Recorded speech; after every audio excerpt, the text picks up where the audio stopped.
Your thoughts on Canelo and Munguia? I was impressed with Munguia. I looked at that fight, and the first thing I said to myself after the seventh or eighth round was, Golden Boy did a good job with him. They allowed him to get better. They allowed him to improve as he was coming up, and that if he would have fought Johnny Beck or Andre, he would have been even better prepared for Canelo. I thought that those were the fights that they avoided, and I was looking at him like, man, he probably could have beat them. And I don't know if he could have beat them, but those would have been very close fights. Like, I'm impressed with Jamie Munguia. He fought his ass off. He did a great job. He came to win the whole entire fight.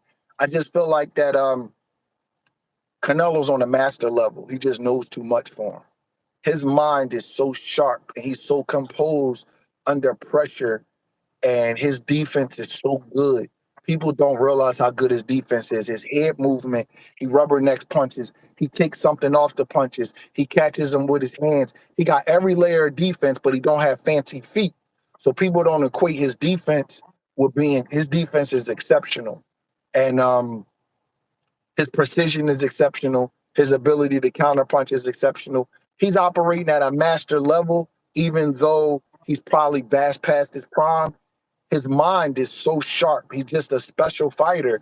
And that's what special fighters do. They separate themselves as the fight go on. So with the first couple of rounds, it could be a little bit tight. But as it goes on, they slowly but surely start separating themselves. And that's what he did. Because I thought Munguia had a good game plan. He was trying to use his jab. He was in great shape. He did everything he could. He just ran out of ideas because Canelo's mind is so sharp. Munguia just literally just ran out of ideas on how to penetrate this guy's defense. And Canelo took over after I think maybe round 4, was it? But I thought it was a really good fight. I enjoyed it. It was exciting. It wasn't a lot of clinching. They both fought hard. They both brought it. Nothing you could say. But Canelo's just a master. When you get to that master level, you could just do things, man. It's hard to really explain with words, but you could just do different things in there, and you could kind of neutralize what the other guy is trying to do. And when they do have a good round or land a good punch, it's not that big of a deal to you, like you saw with Inoue the other day. Like, all right, I got cracked a little bit. You know what I mean? There's no big deal to guys at that level. Remember when Crawford got dropped by Mean Machine? I don't know if it was called a knockdown, but he got hit with it. He was like, okay, all right. Or somebody in the crowd said that Sean Porter was winning. He was like, oh, yeah, they just have that little thing, but it's special fighters. I thought Joshua was winning against Usyk after about 8 rounds. Usyk just turned it up. So Munguia was winning a couple of rounds.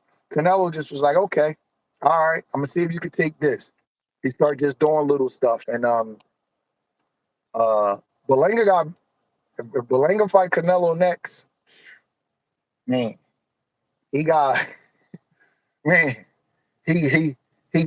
have to really improve on his game, man. Being in there with somebody that good and that savvy, man, it's like a shock to you when you at that level. I've had guys in camp with Canelo. He the real deal. Oh, I know. Oh, I know. Now, how does a Caleb and BreadMan challenge a Munguia? Man, I listen. That's a tougher challenge than Edgar Berlanga. For sure. One thing I am, man, I'm very, very honest. That's a tougher Me challenge. too. I have Munguia beating Berlanga. That's what I'm trying to tell you. I keep it a buck. I'm one of the most unbiased people out here, bro. Yo, Munguia showed me something. That Munguia showed me something. That would be a tough fight. Uh, I still think that he's a little easy to hit, and you could use his aggression against him, and he's not hard to counterpunch. But Caleb will have to be 100% right to win that fight. That's a tough fight. That kid can fight, and he's going to be better because of the Canelo fight, because he took that fight, because he won 12 tough rounds with Berlanga. because he was in there with a guy like Gabe Rosado who knows all of the tricks. Those kind of fights get you better. Hmm. So that was another question. Like, do you think do you feel like that's what's gonna happen? Like, they said that Canelo, after he fought, Mayweather, he got so much better. Do you feel like that's what's gonna happen with Jaime Munguia? I don't know. And because I I mean, like, don't know. did that happen with you? Do you feel like did that happen with you? And I know it's hard for you because you kind of came right after the Canelo loss. You know what I mean? But like, Yeah, do you think that I that's do. what happened with Caleb? I do, because here's the thing. I don't think Caleb would have ever made it the distance with Benavidez had he not been under that pressure against Canelo. I don't think Caleb would have ever knocked Anthony Durrell out as brutally as he did had he not been in there with Canelo. Because here's the thing. As you improve, the fight slows down while you speed up. So I think you need to be under that kind of pressure to improve. Now, sometimes it breaks people. Everybody's not going to ascend to the face of boxing like Canelo did after a loss. So the loss doesn't affect everybody like that, But I do think that you can improve upon yourself if you got a good IQ and you humble and you know what you need to work on. So with the Caleb Plant question, it 100% improved him. And I talked to him and I told him honestly, you could have did better versus Canelo, bro. I told him that. I said, the guy that I see in the gym, you could have did better than that.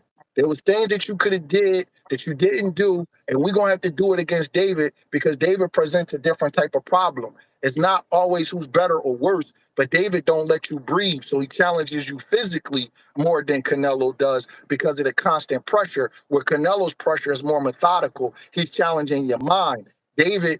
Canelo controls the pace. David pushes the pace. So we had to train mentally for that fight. And, as talented as I think Berlanga is, because I'm not one of the people that think Berlanga's a bum. I think he's a talented fighter. But whenever he's pushed, he don't respond well. Whenever he's pushed. You know what I'm saying? I've seen him bite people. I've seen him do things to get himself disqualified. So he hasn't been there on that level to to know how he's going to react to that. But Jaime Munguia has. So I think he's a tougher fight for Caleb, and I think he's a bigger challenge in my opinion.